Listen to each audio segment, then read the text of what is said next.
ခုကျွန်တော်မိသားစုတွေပြိတ္တတွေကကျွန်တော်မလုပ်တော့ဘူးငိုပြီးပြောကြတယ်စီဖြစ်တယ်ကျွန်တော်တို့အတွက်ချိန်ပေးချင်ပါတယ်ခုကျွန်တော်ဘဝမှာတိတ်အရေးကြီးတယ်ကျွန်တော်ပြိတ္တတွေအတွက်အလုပ်လုပ်ချင်ရနည်းနေပြီးတော့တခြားကိစ္စတွေကိုပဲကျွန်တော်ကလိုက်ပြီးတော့ဆောင်ရွက်နေရတာဟာ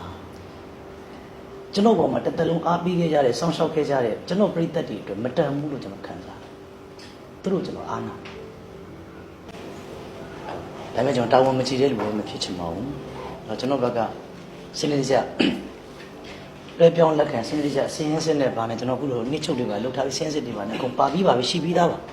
။အားလုံးစနစ်တကျရုံးမှာရှိတဲ့ပစ္စည်းအားစဝဲကုန်ဘယ်နှလုံးကျွန်တော်ဝယ်တာမဝယ်တာဘေးချိတ်အားလုံးစနစ်တကျတယ်လီဖုန်းဘယ်နှလုံးအားစအကျိုးပဲအားလုံးကျွန်တော်မစင်းရဲစရာလှုပ်ထားပြီးသား။နောက်တာဝန်ယူမဲ့သူများအပ်ပြီးတော့လွှဲမှာဆယ်စုနှစ်ကျော်တစ်ခုလုံးကျွန်တော်ဆောင်ရွက်ခဲ့ပြီဒီလိုအခြေအနေမျိုးတွေဖြစ်ချင်လို့မဟုတ်ဘူး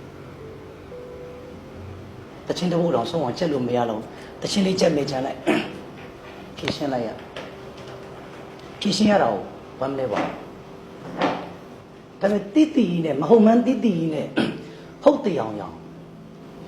လုံတရားအောင်တွန်းပို့နေတဲ့ကိစ္စတွေရတယ်လွန်ဆွတ်အင်းတော့ကျွန်တော်အစည်းအရုံးတာဝန်မယူမှာဆိုလို့ဝိုင်းပြီးငိုကြရည်ကြ